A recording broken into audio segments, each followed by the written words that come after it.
premier temps fort marqué par le romantisme. Et il faut savoir que ça a couvert quasiment la moitié du siècle.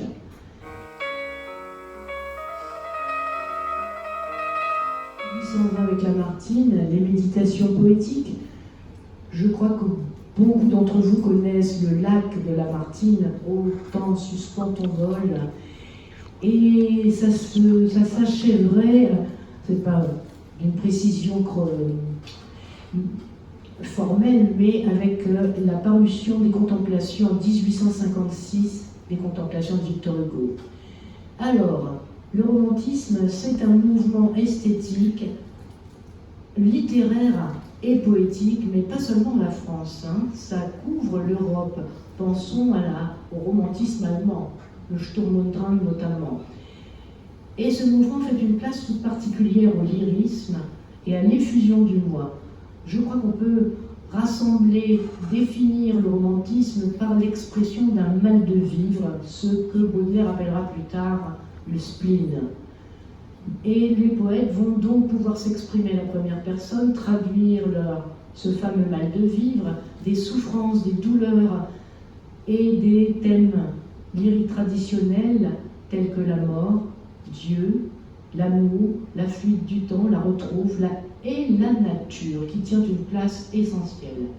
J'ajouterai quand même aussi que dans cette poésie, il y a l'expression d'une conception du poète de Victor Hugo qui définit la poésie et le poète comme un visionnaire, comme un prophète. Ces poètes revendiquent un assouplissement de l'expression versifiée à la recherche d'une plus grande musicalité. J'ai disloqué ce grenier d'Alexandrin, comme le dit Victor Hugo, une audace dans les mots et dans les images. Et de la recherche de nouveautés qui est marquée par l'invention du poème en prose par Aloysius Bertrand dans Gaspard de la Nuit, poème en prose que reprendront et Baudelaire et Rimbaud, Vigny, Nerval. Et je vous laisse découvrir une vidéo qui devrait vous toucher beaucoup. Bonjour, je m'appelle Baxola. En récitant ce poème, je me souviens de ma grand-mère qui est déjà morte.